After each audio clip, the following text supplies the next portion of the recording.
Hello guys, welcome back to my channel Sindhu talks and vlogs. So అందరూ ఎలా ఉన్నారు? అందరూ బాగుండాలని మనస్ఫూర్తిగా కోరుకుంటున్నాను. నేను కూడా చాలా బాగున్నాను అనమాట.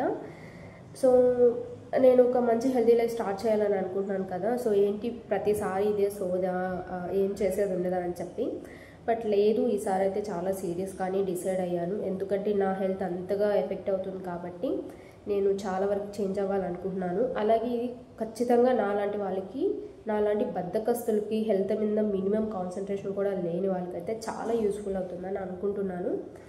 సో ఎందుకంటే బ్యాడ్ హ్యాబిట్స్ అంటే లైక్ వేరేలా కాదు, టీ తాగడము, లేట్ నైట్ స్లీప్ ఉండడము, అండ్ ఎలా పడితే అలా టైం టేబుల్ కూడా రాసుకున్నాను. లైక్ మొత్తం నేను ఏమేమి చేయాలి ఏంటి అని చెప్పి మొత్తము.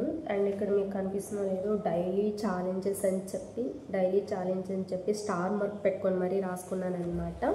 అండ్ నేను ఇక్కడ అన్నీ నోట్ చేసి పెట్టుకున్నాను, నేను ఏమేమి చేయాలి డైలీ. ప్రొఫెషనల్ లైఫ్ కానీ మీ పర్సనల్ లైఫ్ కానీ అన్నీ సక్సెస్ఫుల్గా మంచిగా హెల్తీగా ఉండాలి అంటే ఫస్ట్ హెల్త్ మంచిగా ఉండాలి. ఆ తర్వాత మీరు ఏం చేసినా కానీ అది జరుగుతుంది. హెల్త్ ఎలా పడితే అలా ఉండి మీరు లైఫ్లో సక్సెస్ అయినా కానీ అది మీరు సక్సెస్ చూసే లోపే ఏమైనా జరగచ్చు. సో అవన్నీ జరగకుండా ఉండాలి అంటే హెల్తీ. ఇవన్నీ ఎందుకు చెప్తున్నానంటే నేను వెళ్ళిన ఈ 1 మంత్లోనే నాకు అక్కడ ఆ వర్క్ ఇవన్నీ చూసినప్పుడే నాకు అర్థమైపోయిందనమాట. నిజంగా ఏంట్రా ఈ లైఫ్, మంచిగా ఇంట్లో ఉంటే ఏదో ఒకటి ఇంటి దగ్గరే చేసుకుంటూ యూట్యూబ్ చూసుకుంటూ బతికేయచ్చు, ఈ జాబ్ వద్దురా నాయనా అని అనిపించింది. బట్ నేను ఈ జాబ్ రావడం కోసం నేను ఎంత ఎఫర్ట్స్ పెట్టానో. బయట అసలు జాబ్స్ లేవబ్బా. జాబ్స్ కోసం చాలామంది చాలానే చేస్తున్నారు, బట్ చాలామంది ఫెయిల్ అవుతున్నారు. బట్ ఏ చిన్న జాబ్ వచ్చినా హ్యాపీగా తీసుకోవాలి, అందులోనే సక్సెస్ చూసుకోవాలి. అండ్ ఇదే మనకు లైఫ్ కాదు, బట్ గ్రోత్ కోసం ఎంత చిన్న ఆపర్చునిటీ వచ్చినా కానీ వదులుకోకూడదు. ఒక స్టెప్ అయితే వేయాలన్నమాట. మనం చిన్న శాలరీ అని చెప్పి చూసుకుంటే లైఫ్లో అక్కడే ఆగిపోతాము. ఖచ్చితంగా ఒక మంచి డైట్ ఇలాంటివి ఫాలో అయితే అండ్ చాలా వరకు హ్యాపీగా ఉంటాం. ఫస్ట్ ఆఫ్ ఆల్ చాలా వరకు ప్రతి మూమెంట్ ఎంజాయ్ చేయాలి. అండ్ ప్రతి దానికి టెన్షన్ పడకూడదు. టెన్షన్ పడాల్సిన దగ్గర పడాలి, బట్ అదే ఎక్కువగా ఉండకూడదు అనమాట.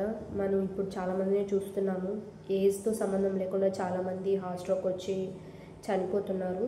సో ఇది దేనివల్ల వస్తుంది అంటే ఓవర్ థింకింగ్ వల్ల, ఓవర్గా టెన్షన్ పడడం వల్ల, ఫుడ్ హ్యాబిట్స్ మంచిగా లేకపోవడం వల్ల, హెల్తీ లైఫ్ స్టైల్ అస్సలు ఫాలో అవ్వకపోవడం వల్ల. ఇవన్నీ మనం కొంచెం చేంజ్ చేసుకుంటూ ఉంటే మనం అనుకున్న గోల్స్, డ్రీమ్స్ అనేవి మనం ఖచ్చితంగా ఫాలో అవుతాం. అవి ఫాలో అవ్వాలంటే హెల్తీ లైఫ్ ఖచ్చితంగా ఉండాలన్నమాట. ఫస్ట్ మేజర్ స్టెప్ ఏదైనా మీరు ఫ్యూచర్లో చేయాలి అని అనుకుంటే ఫస్ట్ మీరు హెల్త్ని సరిగా చేసుకోండి. ఫస్ట్ బిగినర్ కాబట్టి, ఫ్రెషర్ కాబట్టి, సో నన్ను చూసి చాలా వరకు కొత్త వాళ్ళు ఇన్స్పైర్ అవ్వచ్చు. సో నా వీడియోస్ చూసిన ప్రతిసారి వాళ్ళకి ఒక మోటివేషన్ లెక్క వస్తుంది, ఒక రిమైండర్ లెక్క ఉంటుందన్నమాట. ఓ నేను ఇది చేయాలి, సో ఇది చేయాలి, తను చేస్తుంది కదా అన్నట్టు ఉంటుంది. కాబట్టి నేను పదే నాలాంటి వాళ్ళని చెప్తున్నాను. సో గైస్, ఇంకా ఇంతే ఈ వ్లాగ్ అనమాట. మరీ సోది చెప్పాను అని అనుకోకుండా. సో ఇది ఇంతే గైస్. ఫస్ట్ టైం మన ఛానల్ ఎవరైనా చూస్తున్నట్టయితే ప్లీజ్ సబ్స్క్రైబ్ చేసుకొని అయితే వెళ్ళండి అబ్బా. అలాగే ఈ వీడియో నచ్చినట్లయితే ఒక చిన్న లైక్ అయితే ఇవ్వండి. మళ్ళీ కలుస్తూ ఉందాం, ఇంకా మంచి వీడియోస్తో వస్తూ ఉందాం. సో ఈ రోజు నుంచి గుర్తుపెట్టుకోండి, డైలీ ఛాలెంజెస్ అయితే రాబోతున్నాయి అన్నమాట. ఖచ్చితంగా నా ఛానల్ని సబ్స్క్రైబ్ చేసుకోండి. బాయ్.